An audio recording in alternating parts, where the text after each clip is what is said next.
Hello, everyone. I'd like to welcome you all to our open house event for the Bachelor of Design in Architecture, Landscape Architecture, and Urbanism. My name is Madi Fujita. I'm an associate professor at SALA, which is the School of Architecture and Landscape Architecture. And I'm the program chair of the Bachelor of Design program, which we call the BDES program. Before we begin our open house, I'd like to take a moment to acknowledge the land that I'm presenting to you from today, which is in Vancouver, is the traditional, ancestral, and unceded territory of the Coast Salish people, the Squamish, Tsleil-Waututh, and Musqueam people. We, as a school, thank them for caring for this beautiful land for so many generations. And we commit to learning more of their teachings, and we commit to working to decolonize our practice as architects and landscape architects. So today we have an interesting format being on Zoom, but if we were not in the middle of a global pandemic, we would be gathered together in person on our beautiful campus in Vancouver, British Columbia. For those of you that are unfamiliar with our campus, we're at the edge of the city of Vancouver. And our campus covers several square kilometers of space, and it is what we call a living laboratory. So all the faculties use our laboratory, use the campus as a place for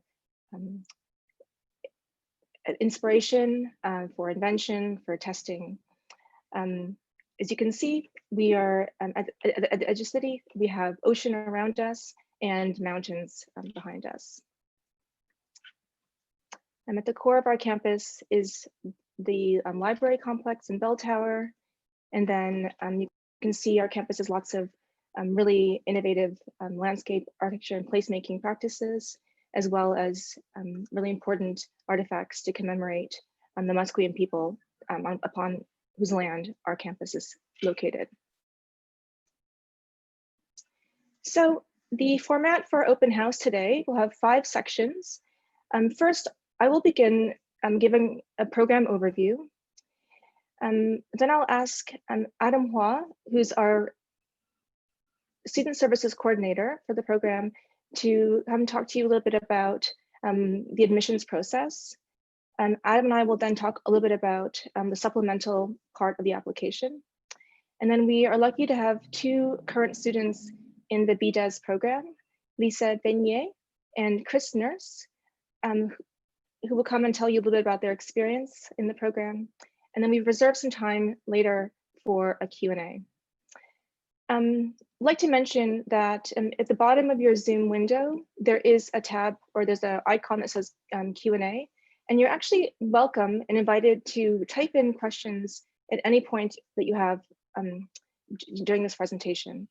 And we have designed the Q&A so that if you have the same question as someone else, you can upvote that question, and it will kind of rise to the top of the list of questions that are being asked. So it's a really good way, if there's a question that many of you have, that many of you share, just upvote the question that's already been posed, and we'll see that it's important to many of you, and we'll make sure to answer it sooner rather than later. As we spend this hour together, some of these questions will be answered through the text, so you can follow them. And we also, again, have this time reserved at the end to answer them in person. And luckily we have Adam, Chris, Lisa, and myself to answer those questions in that period. Okay, so I'm going to start with a little bit of a program overview. The BDES program is a hands-on degree. We engage design from the scale of the body to landscapes, to buildings, to the city. So here we can see some students in what we call our design studio, working, see the tools around them, their space of their desks, and making a pretty funky a drip wax model. Our students learn how design impacts society and the environment, and they learn how to shape space to have cultural and social effect. So here we see some students that are in thinking about a hub within the city that anticipating autonomous vehicles and thinking about how this could be a building, but also a landscape. Our degree is an interdisciplinary education. So because of our school and it's our specialty in architecture and landscape architecture, in the undergraduate program, we have courses that are speaking directly to architecture. We have courses that speak directly to landscape architecture and ones that speak directly to urbanism. And we're the only school in Canada that has this curriculum. We believe, and we're also one of the few in the world. And we think of it as a liberal arts degree for anyone that wants to work in the built environment. For most career pathways in architecture, landscape architecture, urban design, urban planning, one requires a master's degree. So this is an incredible base for students to learn about these kind of integrated disciplines in the built environment and choose their path within it when they pursue graduate studies.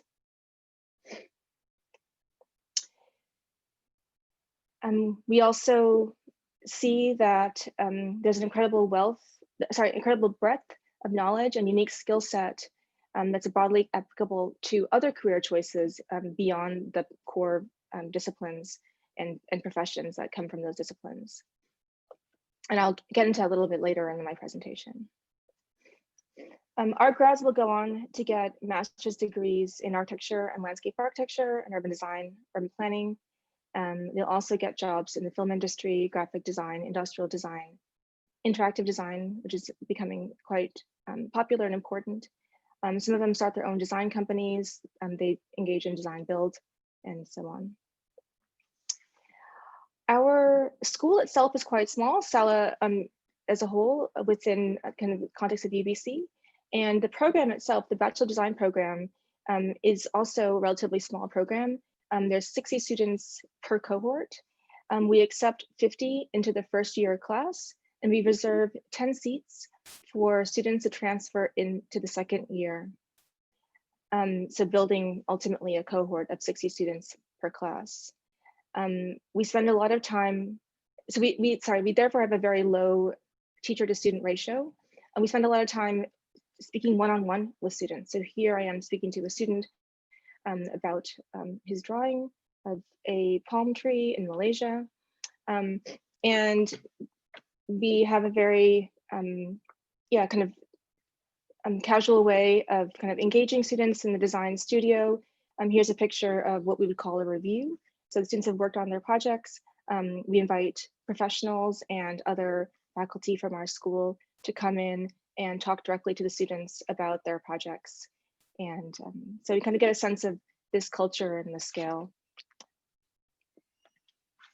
Oh dear, is this grade for everyone? It is, okay, that's unfortunate. Well, that's okay.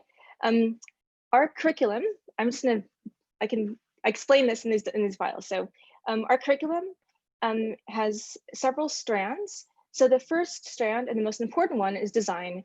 And we teach design. Here we have an image of a first year course called DES 200, and a student thinking about a design project, learning to sketch it, work in a sketchbook, take notes, do research, work on physical models, and kind of iterate and develop that design. Within the design, again, within this stream of the curriculum, students learn to make very accomplished models that would be architecture and landscape architecture, as you can see combined in this model. And yeah, thinking about different media, thinking about different ways to think through the design and develop and become more and more sophisticated as they go through the program. We also have a stream within the curriculum that has to do with history and theory. This is really an important stream.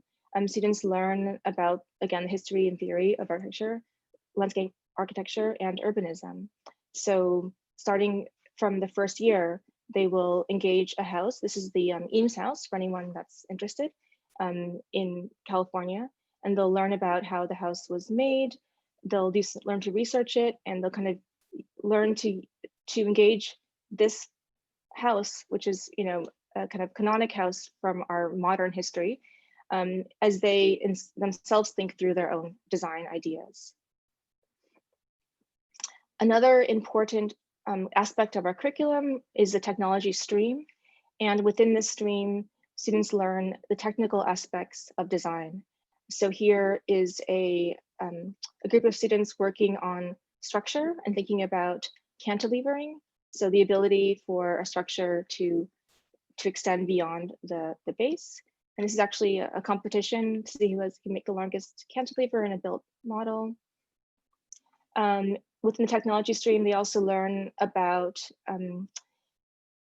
sustainable building practices, thinking about things like, in this example, passive house design, and how one can use kind of minimal mechanical means to create a comfortable environment that is not resource intensive. And also within the stream, students will learn about building materials themselves, and and how they're used and how other designers have used them. So here are two projects by the Japanese architect Shigeru Ban, who was kind of famous for building projects from paper tubes, a very renewable resource. And we see in the small image a kind of emergency relief shelter for refugees, and in the large image, a cathedral he built. And finally, within the stream is engaging in actual projects.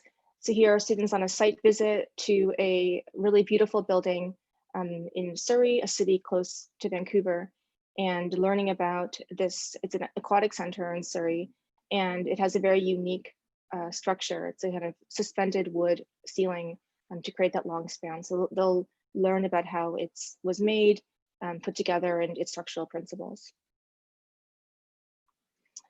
We also have in our curriculum what we call the design media stream. And within this stream, students learn to draw fundamentally. Then they'll learn how to work on computers, doing kind of three-dimensional modeling and graphics. They'll learn how to output media. So here are students working on our 3D printers that are within our studio space. And some of the projects they'll do in the second year of study within that the course. And also learning about other technology that relates to how buildings and landscapes are made.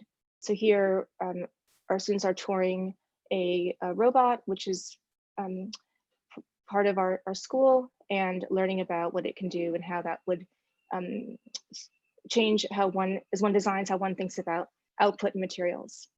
So here, kind of the design media and the technology start to come together as the students progress through this part of the curriculum and start to merge their knowledge. And we have a part of the curriculum that we would call enhanced learning. And so to extend some of the kind of hands-on aspect of our education, we have a robust design build program within our school.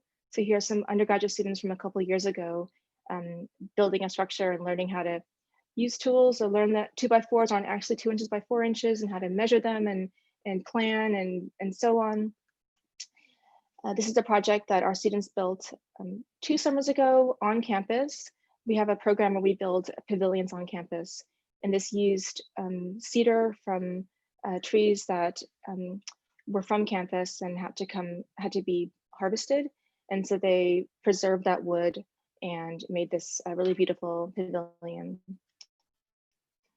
And one final project within the design build sequence is another project students worked on. This was in North Vancouver. It's a community garden for a housing, kind of a housing co-op development. And they learned, they worked on the design, they worked on sourcing the materials, and they actually built it and planted it. This one was maybe more landscape architecture oriented, and so on. We within the enhanced learning, we think of our city as our laboratory. So not only is our campus a living lab, but so is our relationship to our city.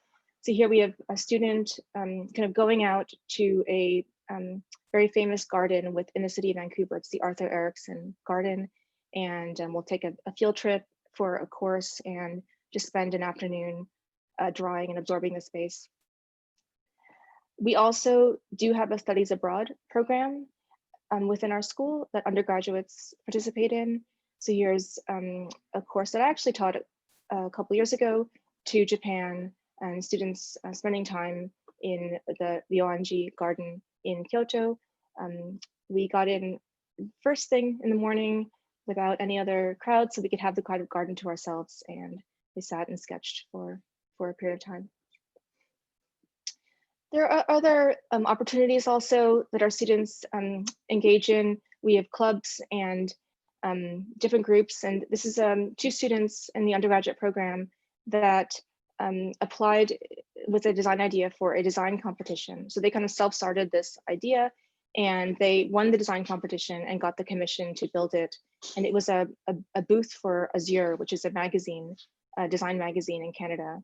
And the brief was to build something that was sustainable and demountable. So they explored corrugated cardboard as a very, it's a very recyclable resource.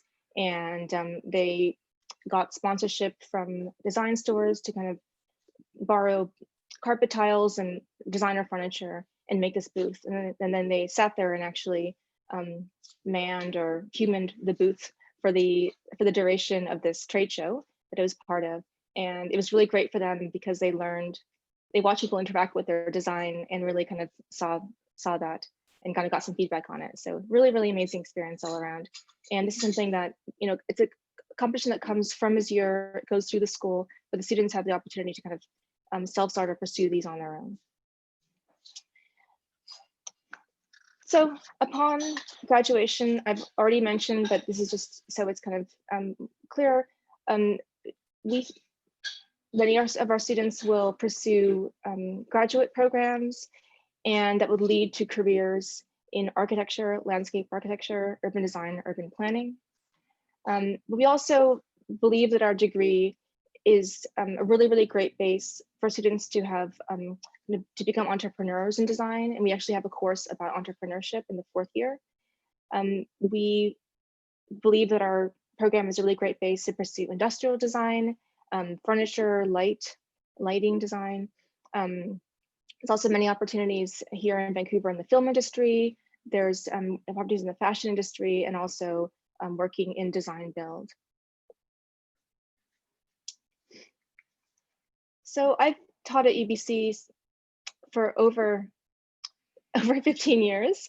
And in this time, I've witnessed students transform through this unique education that we offer at SALA, which is focusing on interdisciplinary education in the undergraduate level. And we really believe that our design education gives students a supportive space and the community within which to explore their curiosity and engage their passion for making a positive change in our built environment. Okay, so with that, I'm going to hand it off to Adam to talk a little bit about the application process.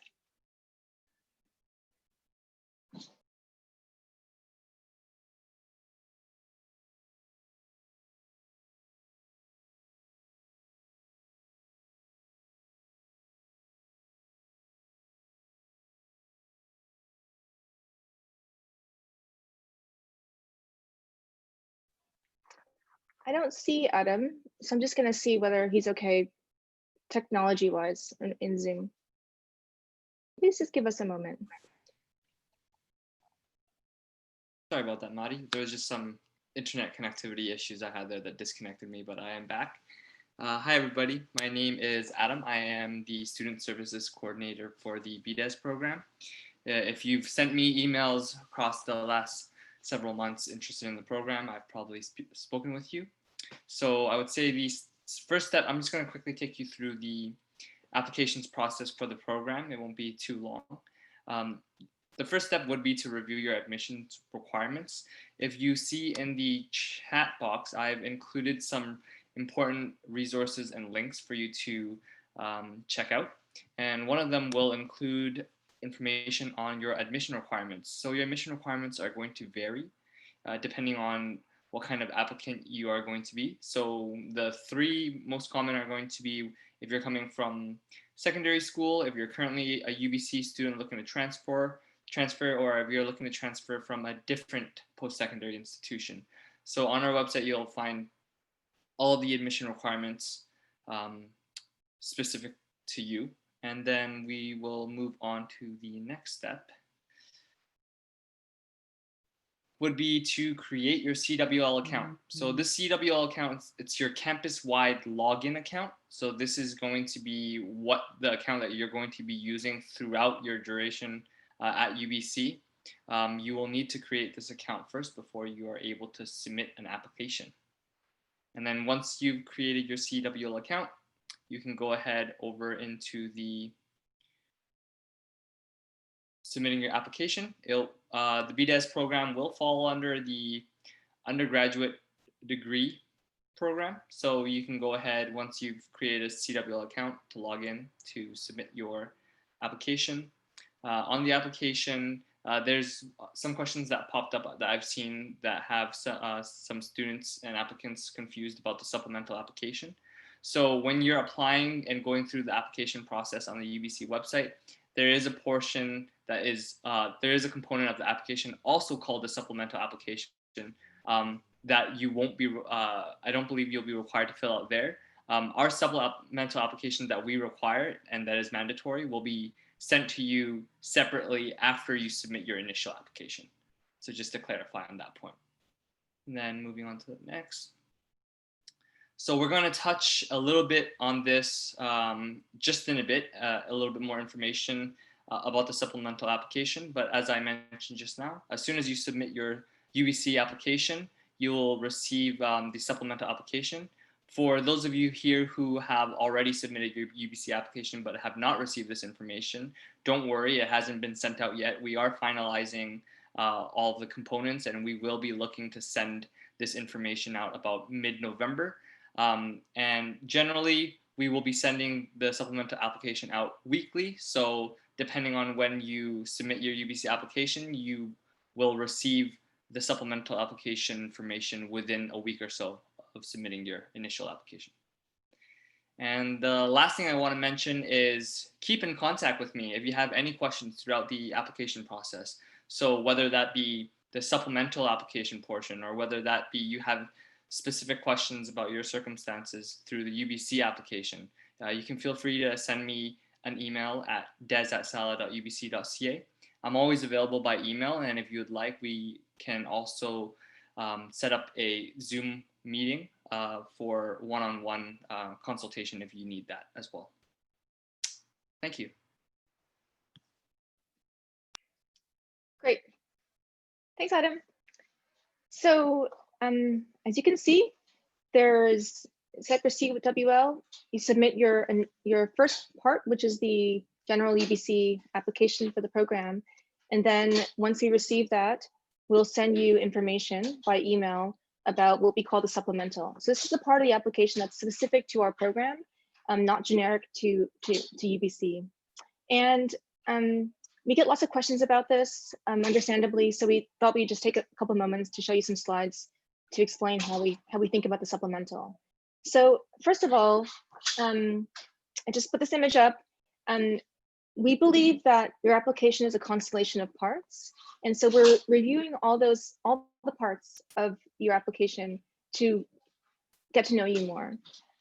So there's the kind of your general information through the application that we learn about you.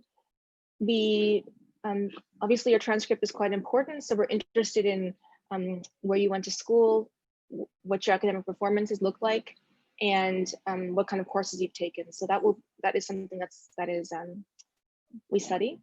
And then the parts, sorry, and then we have the creative test, the video interview, and the resume, which are part of the supplemental. And we look at this we try to build an understanding of you through these various parts of your application. And we would imagine these parts should work together. So if you talk about in your resume,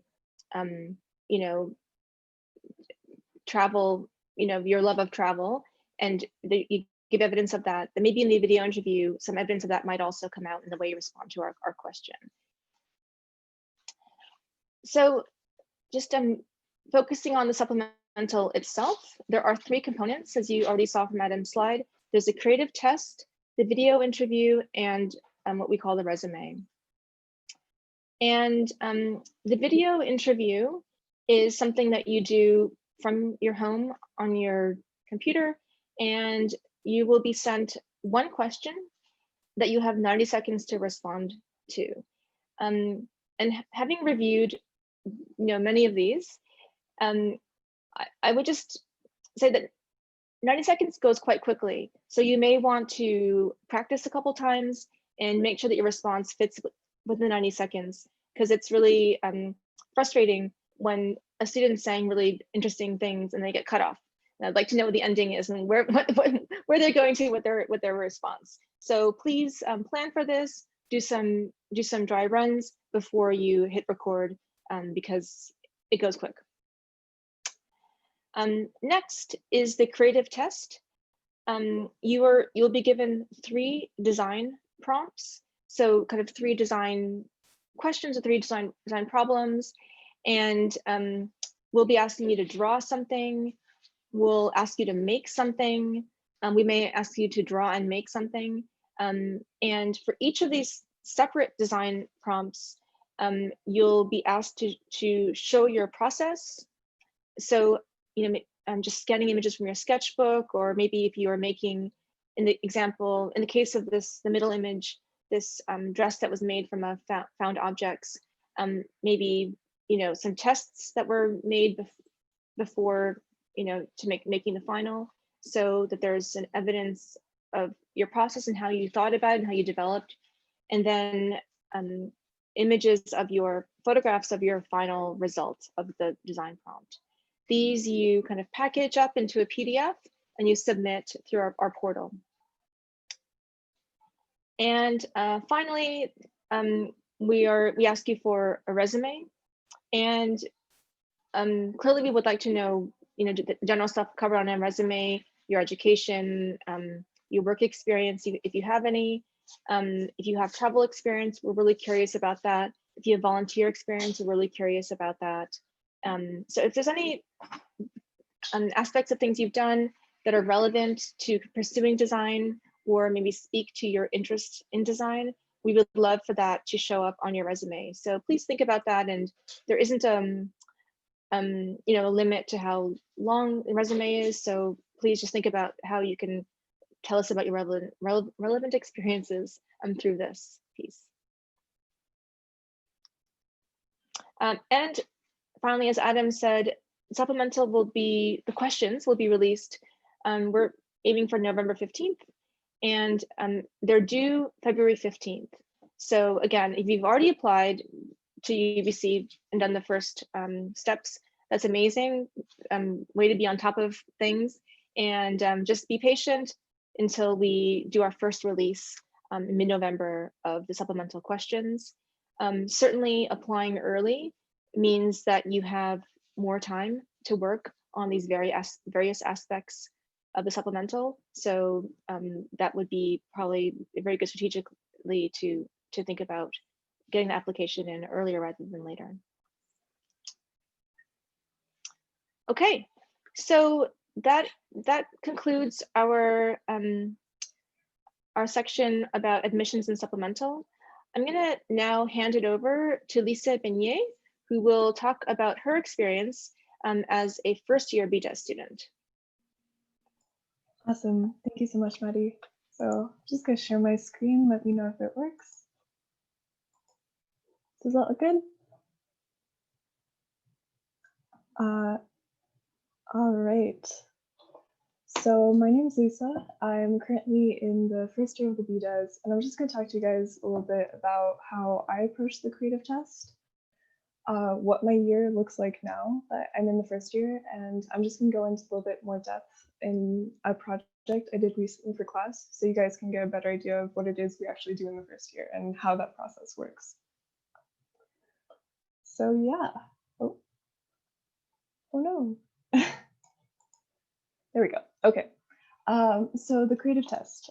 So as was previously mentioned, it's 3 short design projects meant to showcase your design aptitude. So what I would recommend with this and what was really helpful for me is I found I always need a lot of time to develop my ideas, and I usually never go with the first iteration of whatever I come up with. So being able to look at the prompts early on is really useful. I find I also worked through all of my ideas in a sketchbook, even for the prompts where it wasn't required, because I find that the act of drawing is really generative and it really helps you think through things in a different way. I also talked about it with other people, and I found that to be really useful because it forced me to clarify my own ideas and sort of figure out what made sense and what didn't. As far as actually executing those prompts, I would definitely recommend spreading out the work. If you can get it done over an academic break, that's probably going to save you a lot of stress. I would recommend that. I did not do that. I started working on my prompts pretty late in the game, and so I was also balancing classes and work and extracurriculars. So my strategy for doing that was to spread out the work over the course of 3 weeks, and I would just carve a chunk of time out of my Saturday for each of those 3 weeks to sit down and work. And that was super important because I found, especially with the really technical prompts where you have to make things, it always takes so much more time than you think it will.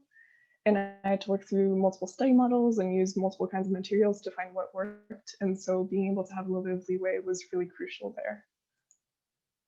So yeah, and then as far as what my year looks like now, the first year of the BDes is really nice because you have a lot of flexibility in terms of the courses you can choose.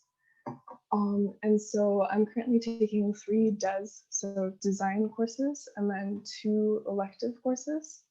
My 3 DES courses are really interesting because I feel like they all sort of strengthen each other. They're all courses you can take individually, but the skills that you learn in one will carry over into the others. And what's interesting too is that they all have slightly different ways of approaching design. And so you get really a rich and a kind of complex way of thinking about the built environment because there's all these different conceptual and practical lenses you can approach it through. And as far as my non-DES courses go, I'm currently working towards an urban studies minor. And so the 2 courses I have fall under that. So I'm taking Urban Studies 200, which is mostly geography based, but it's super interdisciplinary. So it also integrates concepts from history, from sociology. And it's just trying to take a really nuanced view of how we think about the city in a global age and in a digital age. And then so my other course, sociology, covers a lot of these same concepts, but it's more specific to the discipline. And I've really enjoyed that. I think it's great as a designer, someone who hopes to work in urban environments, and also just being at UBC and being in Vancouver, it's a really valuable perspective to have, I think. And yeah, just a note on minors as well. I would recommend planning early if you can. What I've found is that because you have the most flexibility in your first year, that's really when you would want to get a lot of these electives that you need out of the way because you get locked into the program in later years. And I came into UBC having already had a year of post-secondary education, and I was still having to strategize about how to lay that out. So before you choose your first year courses, that's something to keep in mind. So yeah, and I'm just gonna walk you guys through a project that I did recently for design thinking with Maddie. So it's an introductory course to design. It's project-based and it's focused largely on the built environment, but for this project, we were thinking at a slightly smaller scale. And so we were tasked with an object transformation. And so we had to select an everyday object, take it apart in a strategic way, and transform it into another distinct object that still kept a conceptual connection to what it was made from. And this was also trying to, trying to maintain an ethic of zero waste. And I didn't really know where to start with this at first. I had just moved into residence. I didn't have a lot of things with me. I didn't have a lot of things I was willing to take apart. And so I eventually shifted to this idea of using sugar packets. And that was because prior to moving into residence, I had to quarantine for 2 weeks because I came in from the US. And so UBC kindly delivered my meals to me. And those were all in disposable packaging. And so I had every day 3 packets of plastic cutlery with salt, pepper, and sugar. And I found I didn't really have any use for the sugar packets. I kind of struggled to use them, so I just stuck them in a Ziploc bag and put them in the back of my drawer in my kitchen and figured I would use them eventually. So with this project, I kind of wanted to speak to that idea of consumption and waste and what are the consequences of that waste. And to kind of take a more critical eye towards what is this fairly mundane material. Like you never really think about what the effects of sugar are, right? So I kind of started my research there. I looked into social and cultural impacts, but I eventually focused more on environmental impacts. And something that I found is that sugar agriculture is actually amongst the most harmful forms of agriculture for biodiversity. And the reason for that being is that it generates a lot of fertilizer runoff. And so when this fertilizer goes into waterways, it completely throws off the balance of local ecosystems. And this is happening around the world, wherever sugar is farmed. And so I was looking through different examples of this, and I was particularly struck by one example, which is of the Great Barrier Reef, where actually the fertilizer entering the ocean causes algae blooms, and that just completely precipitates reef collapse. And so this was kind of something I wanted to speak to in my project. And I was also drawn to this idea of replicating coral because it's a larger volume made up of many small repeated forms. And I thought that that was something that tied in nicely with this idea of the many small sugar packets. So I started making some models and working through ideas of how to represent this. This is just my process page for the project. And so I started off with this idea of replicating these hexagonal forms that I took from a macro image of coral. And so I was working through different ways of how I could glue and cut and fold the packets to get to a 3-dimensional form that kind of evoked this. And so you can see that in the bottom left-hand corner, I sort of got to a form I liked. And then my second trial, I was thinking about transforming the sugar itself. And so I experimented with using a rock candy process to crystallize the sugar onto a paper base. And it was fairly successful, but I actually pivoted away from that because it used enormous amounts of sugar. And I felt that went completely against my concept of trying to only use the sugar that was in the packets. I only had about 4 ounces. But I did want to have multiple forms of coral because I felt that that would translate my idea a lot more clearly and creating sort of more of a reef, sort of thinking almost in terms of a diorama.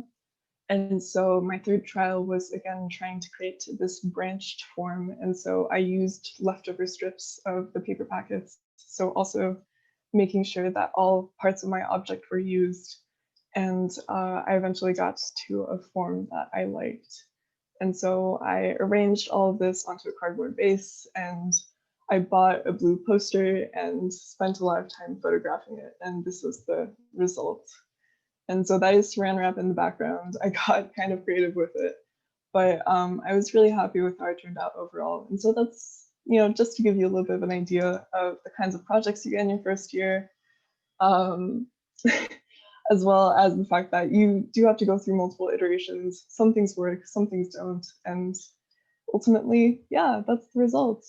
So I will be, apologies for the background noise. I'll be sticking around for questions if you guys have any for me after the presentations, and I'm gonna now hand it over to Chris.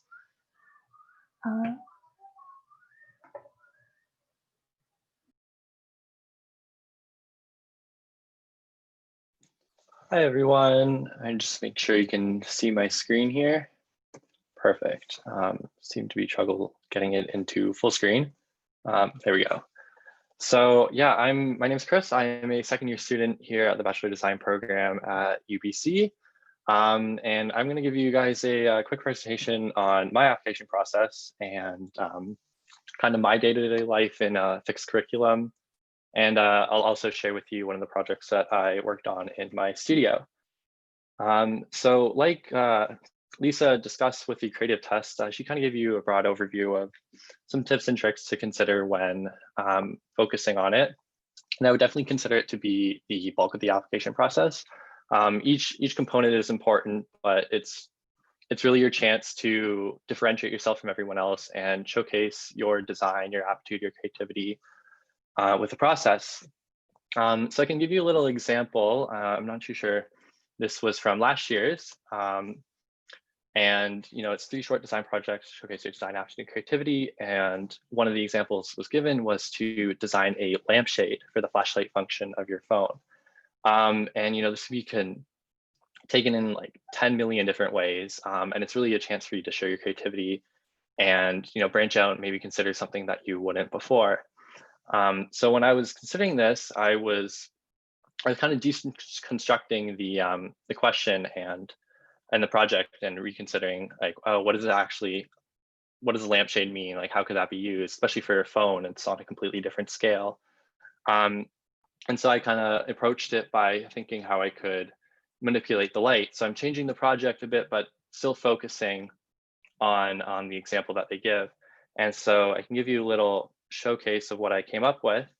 But what I did is I took a lampshade and I deconstructed it. I made it into forms. I made a hole cut out for my flashlight. And I really experimented with the materials that I was using. So in this case, it was holographic film. And that produced such an incredible dramatic lighting that you can obviously see here. And that's something that I really divided in. Hi there. Hey guys, I just see your first page, so I don't know if you're advancing or if anyone else is seeing anything else. Oh, okay. But No maybe worries. I'm not seeing in advance, so I'd love to see the holographic that you're referring to. Oh no. Okay, give me one moment here. I apologize. All right, can we see it now? Or yes, that's great. Beautiful. Okay, yeah. So this is a holographic film. This is my project here. Yeah, so I was really experimenting with that. And with the creative test, you also really want to consider the process. And it's designed as such an iterative process. So you really need to focus on iterations and developing. You may like some ideas, you may not. So when you're showing your process, I would definitely consider making that a part of your visual literacy and really kind of progress it to a place that you can showcase it along with your lampshade. And that's what I did here. But I will definitely move on to the curriculum. So when you enter your second year of Bachelor of Design, you are in a fixed curriculum, which means you don't have a lot of room for electives. You do get one opportunity next semester, and then that will carry in third and fourth year. But this is really your chance to get in the bulk of design and really understand and learn and grow. So for this semester right now, we have 4 mandatory courses that kind of all intertwine with each other. It deals with design studio, design media, site analysis, and architectural history. And all this information can be found online, but I'd focus on these 3. They're definitely so intrinsic with one another, and they really kind of go back and forth. You learn a lot of techniques and softwares and methods of representation in design media that you carry with Studio, for example. And with Studio this year, we focus on context and site in our first semester. And that's this exact same with site analysis. So you definitely see a lot of parallels between all 3 of these. And then what's nice is that architectural history is just, it kind of gives like a holistic representation of everything you're doing and where your design came from and where it's going to. And honestly, it can be such a nice break sometimes from focusing on design, because you get to really dive deep into some pretty cool pieces of architecture that span the 20th century and pre-20th century. And so I'm going to give you a little introduction to a project that we did for Design Studio. So like I said, this one was dealing with context and site. And the project was recontextualizing. So this was definitely more of a design-oriented project than dealing with techniques in design media or architectural representation. But like I said, learning from these things really forwards you in other things that you do within your degree. So the project asks to choose an object that you already have in your home and small enough to be able to photograph, and then create 3 different contexts that change the meaning of the object. So you're dealing with a scale shift, a altered adjacency, and a reorientation. And I'll get into this in a second. But yeah, so it's really taking design and putting it on a smaller scale before we learn how to apply it to larger projects in architecture and landscape architecture and urbanism. And what's great about this is that, we're in an online learning environment. It can be really challenging. But we actually use a software called Miro, and it's an online virtual whiteboard.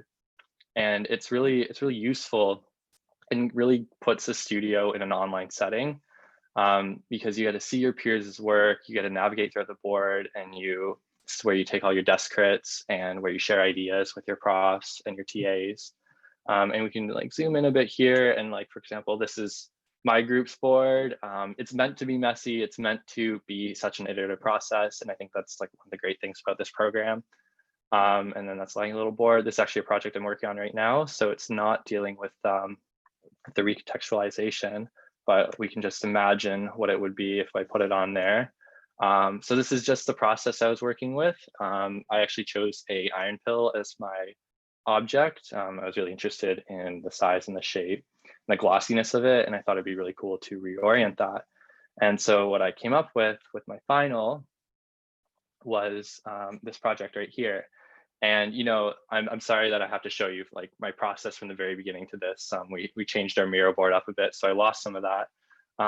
But with this, we had the iron pill, and the goal was to recontextualize it. So I did a scale shift that brought it up entirely, and it's kind of resembling a punching bag here.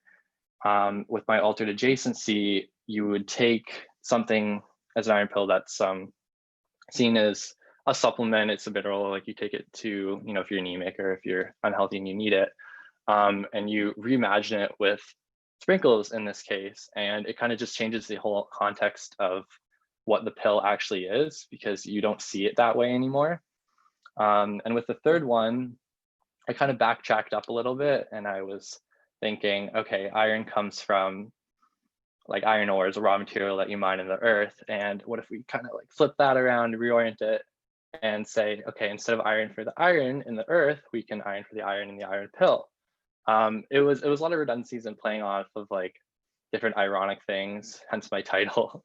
But that's something that I was considering, and I'd really like to emphasize and encourage that the Bachelor of Design program focuses a lot in your beginning, in your first year, and even the start of your second year, on representing and showcasing design, really considering things and understanding how design works before we really get to make amazing, awesome things, which you definitely do in your later years. With my other courses, you have such a breadth. I do site analysis, and I'm designing spaces within a given site that we chose. For design media, we play with modeling, we play with, with rendering. We use design softwares like Rhino with V-Ray rendering, or AutoCAD and Illustrator. It's just, there's a whole breadth, and that's really what the program is all about. And then now, yeah, I'd like to thank you for this opportunity, and I'm going to pass it back over to Mari for questions and closing comments. Thank you.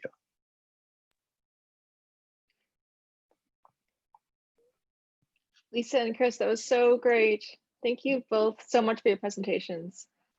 I loved seeing your projects and hearing you explain them in greater length and depth than I had heard before. And yeah, and it's just really great also for me to kind of hear feedback a little bit about your experiences thus far. So thank you to both of you so much. Okay, so to everyone, I'm gonna go put my screen on gallery view so that all of our faces are the same in a grid. So if everybody wants to do that too. And I'm gonna open up the Q&A now. I've been monitoring it, and I can see that some questions have already been answered. So that's fantastic. And in the next 10 minutes, I or Chris and Lisa and Adam will try to answer as many of your questions as possible. and so that we end within our time period, 2:30. And what we'd like to do is any unanswered questions, we will mine from the transcript of the session, and we'll add it to the FAQ, which is on our website. And I believe that Adam has shared links to the most useful, relevant links for prospective students about the program. So find that in the chat, and you can find the link. I think it's the first one, actually, Adam, for the FAQ. So it's already up, and feel free to check back in a couple days, and we will do our best to answer all the questions that will remain unanswered at 2:30. Okay, so without further ado, I can see the first question from Han-Ji Zhang, which is, what is the criteria for the creative tests and video interviews? Can you show some successful applicants' work? Well, you saw Chris's one of the projects. We don't, yeah, we're not creating a resource right now of successful work, but I can talk about the criteria. So overall, we are looking for originality in your work. You know, as a designer, how is it that you have kind of a unique approach to the question, a unique point of view? And we're also looking for intention in your work, so that there's an idea.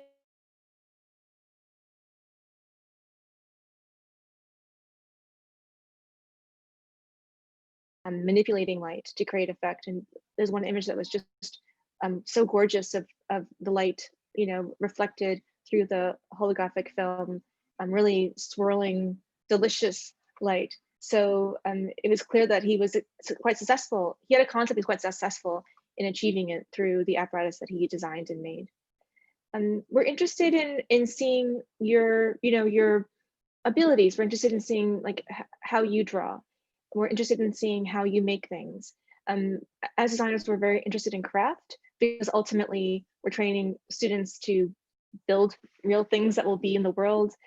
So your attention to detail, thinking about how you attach two materials together, or how, yeah, what materials you choose, and your knowledge of working with them are all things that we're looking for. So yeah, whether you're rigorous, you know, creative, we're interested in looking for spatial thinking is another criteria. And so the lampshade is a really good one, because the example that Chris showed, because, you know, you're asked to create something, an apparatus for your cell phone lamp, sorry, flashlight. Or we said if you don't have a cell phone, that's fine. You can also just use a light bulb from a regular lamp. And so we're interested in how you know, each applicant thinks about this object, this everyday object that's in my pocket all the time, how it exists in space, and how what they designed for it affects space around them. So that would be an example of spatial thinking. There's other ways to think about spatial thinking. It's like 2D, 3-dimensional, 4-dimensional time. Thinking engages time. So we don't expect clearly for everyone to do this. Not every prompt actually, you know, would lead towards that. But these are just kind of some of the ways that designers think, and we're seeing whether you actually are already thinking along those lines. We're looking for composition. So if we ask for a drawing, how you put it on the page, how you think about its legibility, whether you know, you put a title on it, some text, but just overall how you present your work and your kind of editorial eye. And yeah, we're thinking about, yeah, we're looking at the thought you put into your work, the care you put into it. So that is, these are the kind of criteria that we look for in the creative tests as we evaluate them. And if that was not completely intimidating to some of you, like I hope it wasn't, because I imagine that some of you have never studied design before. And most of you are coming from, you know, secondary school, and, you know, through your studies, maybe you didn't have an opportunity to take a design class, or hadn't really thought about design as an option until recently. And we're also interested in you because it means you're doing something else, you know, in secondary school. And so maybe you were studying engineering and you have a very mechanical mind, or maybe you were studying film and theater and you have a mind that's interested in narrative and script, and or maybe you were interested in literature and you also have an interest in storytelling and narrative. And these are also aspects. These aspects also feed very well into design thinking. Maybe you don't have the kind of skills of doing a drawing or making a model that may be at the level of other people that are applying. It doesn't mean that if you go back to the slide where I talked about how we look at all the parts of your application together, there may be other parts of your application that are uncovered in your transcript or your resume that we notice and highlight. So all these different elements hopefully balance each other out and tell us a whole picture of you as an applicant. So I think that response, hopefully I fulsomely answered that. And I also tried to kind of overlap with some other questions that I see in the chat that have to do with, do we expect you to already have studied drawing or design or model building or computer graphics? And the answer to that is no. I mean, certainly if you have education, if you've been engaged in design, making things, maybe woodworking, if you've engaged in these just naturally, it's because of the way you're inclined, you'll probably perform better on the creative test, and that will give you an advantage. But but we don't expect you to know that. And like I said, there are other things that we may uncover in your application and the other components that we would also find interesting.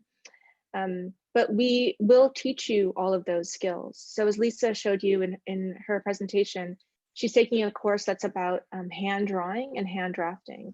And they started by sketching the first class. And they learned to hand draw architectural drawings. So what is a plan with a section by engaging. And then they moved on to hardline drawings using rulers and angles.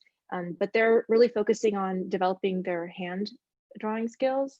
And then the course that Chris is in the second year, which is the second course in the design media sequence, he's jumped onto the computer. So he's doing all that, but he's doing it, through applications like AutoCAD or Rhinoceros, where they're doing 3D modeling. So this is all saying, our curriculum is planned to build you up, and one course leads into the next, and there's great intentionality about that. We teach you how to hold a knife. We teach you how to not cut yourself. If you're building a model. And so we take responsibility for that. Okay, so that answers the first one, and hopefully some other ones that are kind of, I saw quite high up in the Q&A. I'm gonna skip to one that was for Lisa and Chris that are here, that I thought was interesting. What are some helpful pieces of advice? What is something you wish you knew before studying architecture? So I would, in the dying minute, I would love to hand it over to Chris and Lisa and see if they have any helpful advice for all these, excited prospective students that are out there.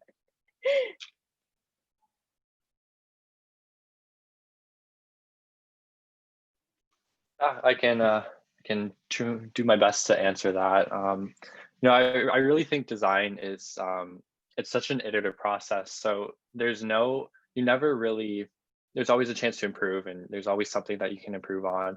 And I think for my case, it's really important to kind of understand what you came from and what models you're building or what projects you're working on and the process that went involved with that.